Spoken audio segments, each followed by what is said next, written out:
அனைவருக்கும் வணக்கம். ஸோ இன்னைக்கு ஹிந்து நியூஸ் பேப்பர்ல என்ன இருக்கு அப்படிங்கிறத பார்ப்போம். ஸோ நமக்கு பார்த்தீங்க அப்படின்னா, இந்தியா, பாகிஸ்தான் அப்படிங்கிற இந்த பிரச்சனை அப்படிங்கிறது தொடர்ச்சியா போயிட்டு இருக்கு. பஹல்காம் அட்டாக் அப்படிங்கிறது நடந்துச்சு. பைசரன் வேலி இல்லையா? ஸோ அங்க நடந்ததுக்கு அப்புறமா அதுக்கு ரிட்டாலியேட் பண்ற மாதிரி இந்தியன் கவர்ன்மென்ட் ஆப்பரேஷன் சிந்தூர் அப்படிங்கிறத நடத்தியிருந்தாங்க. இந்த ஆப்பரேஷன் சிந்தூர்ல பார்த்தீங்கன்னா, கிட்டத்தட்ட 9 இடங்கள்ல வந்து இந்தியா வந்து பாகிஸ்தான்ல ஒரு 4 இடங்கள், பாகிஸ்தான் ஆக்குபைட் காஷ்மீர்ல ஒரு 5 இடங்கள் அப்படின்னு சொல்லி ஒரு 9 இடங்கள்ல நம்ம அட்டாக் பண்ணியிருந்திருக்கோம். சரிங்களா? ட்ரோன்ஸ வச்சு நம்ம அட்டாக் பண்ணியிருந்திருக்கோம். சரிங்களா? ஸோ இதற்கு பாகிஸ்தான் அரசாங்கமும் என்ன பண்ணியிருக்காங்க அப்படின்னு பார்த்தீங்கன்னா, தொடர்ச்சியா திருப்பி நம்மள அட்டாக் பண்ண ஆரம்பிச்சிருக்காங்க. லைக் அவங்களும் ட்ரோன்ஸ பயன்படுத்தி இந்தியாவோட எல்லைகள்ல வந்து அட்டாக் பண்ணிட்டு இருக்காங்க. இந்தியாவோட எல்லைகள்ல இருக்கக்கூடிய ராணுவ தளங்கள்ல அட்டாக் பண்ணிட்டு இருக்காங்க. சரிங்களா? கிட்டத்தட்ட 2 நாள்ல ஒரு 400 ட்ரோன்கள வந்து பயன்படுத்தி இருப்பாங்க அப்படிங்கிறது இந்தியன் கவர்ன்மெண்ட் வந்து சொல்றாங்க. ஓகேங்களா? 2 நாள்ல 400 ட்ரோன்கள வந்து பயன்படுத்தி இருக்காங்க.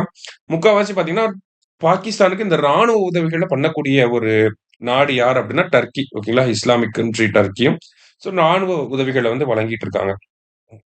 ராணுவ உதவிகள் அப்படின்னு பார்க்கிறப்ப, முன்னாடி வாங்குன இந்த ட்ரோன்ஸ்லாம் முன்னாடி பர்ச்சேஸ் பண்ணது. பட் ஸ்டில் இப்போ யூஸ் பண்ணிக்கிட்டு இருக்காங்க. அந்த பாகிஸ்தான் யூஸ் பண்ணக்கூடிய ட்ரோன்ஸ் எல்லாமே பார்த்தீங்கன்னா, டர்க்கி மேட் ட்ரோன்ஸாவே இருக்கு அப்படிங்கிறத சொல்லியிருந்திருப்பாங்க. இந்தியா சார்புல என்ன பண்ணியிருக்காங்க அப்படின்னா, இந்த ட்ரோன்கள் 400 ட்ரோன்கள் வந்திருக்குன்னா, எல்லாத்தையுமே வந்து நம்ப வானத்திலேயே இன்டர்செப்ட் பண்ணி, அட்டாக் பண்ணி அத டிஸ்ட்ராய் பண்ணிட்டோம். ஓகேங்களா? நம்ப இதெல்லாம் பண்றதுக்கு ஹெல்ப்ஃபுல்லா இருக்கிறதுக்கு முக்கியமா ஒரு ஒரு ஏர் டிஃபென்ஸ் சிஸ்டம் அப்படிங்கிறத நம்ம வச்சிருக்கோம். ஓகேங்களா? வான் பாதுகாப்பு அமைப்பு அப்படின்னு சொல்லி சொல்லுவோம்.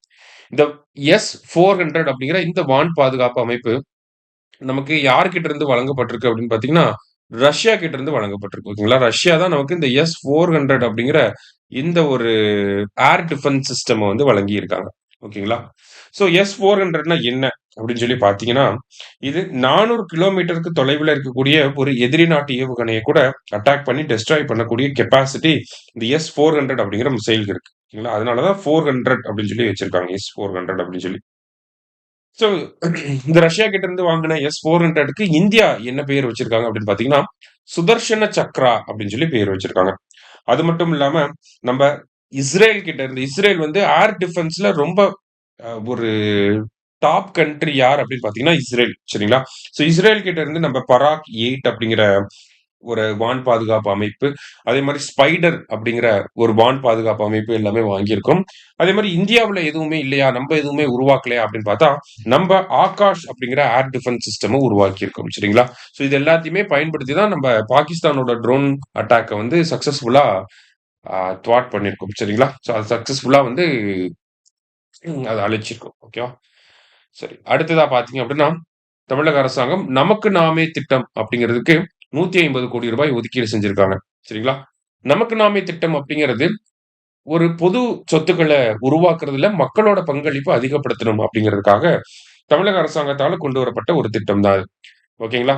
அதான் இங்க குடுத்திருக்காங்க. Aimed at encouraging people's participation in the creation of public asset அப்படின்னு சொல்லி. அதாவது நம்ப கிராமத்துல பார்த்தீங்க அப்படின்னா, ஒரு ஒரு ஒரு புதுசா அரசு கட்டடம் ஏதாவது உருவாக்குறோம். ஒரு நூலகம் உருவாக்குறோம். இல்ல ஒரு அங்கன்வாடி உருவாக்குறோம். அல்லது ஒரு தகன மையங்கள வந்து உருவாக்குறோம் அப்படின்னா, அதற்கு மக்களும் ஒரு ஒரு கொஞ்சம் கான்ட்ரிபியூஷன பண்ணலாம். அரசாங்கமும் ஒரு கான்ட்ரிபியூஷன பண்ணுவாங்க. ஓகேங்களா? ஸோ மக்களோட பங்களிப்பு, அரசாங்கத்தோட பங்களிப்பு 2மே கோஆர்டினேட் பண்ணி வரக்கூடிய ஒரு விஷயங்கள தான் நமக்கு நாமே திட்டத்துக்கு கீழ பண்ணுவாங்க. ஓகேங்களா? உதாரணத்துக்கு ஒரு ஜெனரல் பாப்புலேஷன் அதிகமா இருக்கக்கூடிய ஒரு கிராமமாக, ஒரு பகுதியாக இருக்கு அப்படிங்கிறப்ப, அங்க மொத்த ப்ராஜெக்ட் காஸ்ட்ல 1/3 வந்து மக்கள் ஏத்துக்குவாங்க. மீதி 2/3 அரசாங்கம் வந்து குடுப்பாங்க. இதுவே ஒரு எஸ்சி, எஸ்டி ஹேபிடேஷனா இருக்கு அப்படிங்கிற பட்சத்துல, மொத்த டோட்டல் ப்ராஜெக்ட் காஸ்ட்ல 1/5 வந்து மக்கள் ஏத்துக்குவாங்க. மீதிய வந்து அரசாங்கம் வந்து குடுப்பாங்க. ஓகேங்களா? இதுதான் நமக்கு நாமே திட்டத்துக்கு கீழ நம்ம தெரிஞ்சுக்க வேண்டிய விஷயங்கள். சரியா? ஸோ அதுக்கு கீழ பில்டிங்ஸ் கட்டுறாங்க. ஓகேங்களா? பில்டிங்ஸ் கட்டுறாங்க. ஸ்மார்ட் கிளாஸ் ரூம்ஸ் வந்து கட்டுறாங்க. ஸ்கூல் லேப் கட்ட முடியும். கம்யூனிட்டி கிட்சன்ஸ், அதே மாரி ரிப்பேர் வொர்க் எல்லாமே வந்து இந்த ப்ராஜெக்ட்க்கு நமக்கு நாமே திட்டத்துக்கு கீழ எடுத்துக்கலாம்.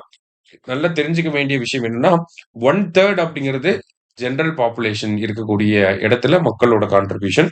1/5 அப்படிங்கிறது அ எஸ்சி, எஸ்டி ஹேபிடேஷன்ல மக்களோட கான்ட்ரிபியூஷனா இருக்கும். சரியா?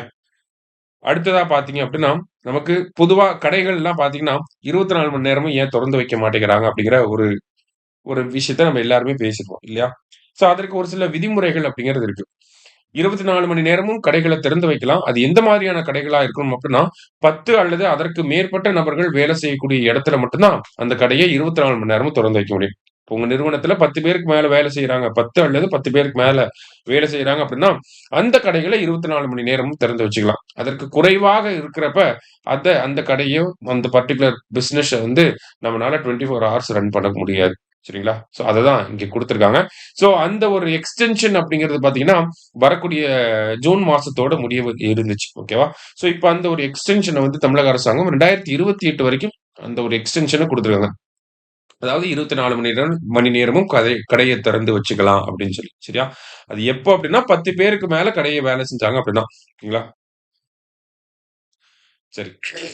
இப்போ இது எந்த சட்டத்துக்கு கீழ பண்ணியிருக்காங்க அப்படின்னு பார்த்தீங்கன்னா, Tamil Nadu shops and establishment act 1947 அதற்கு கீழ தான் இந்த ஒரு விஷயத்த தமிழக அரசாங்கம் பண்ணியிருக்காங்க. சரியா? சோ இன்றைய செய்தித்தாள்ல இருந்து முக்கிய செய்திகள பார்த்திருக்கோம். நன்றி.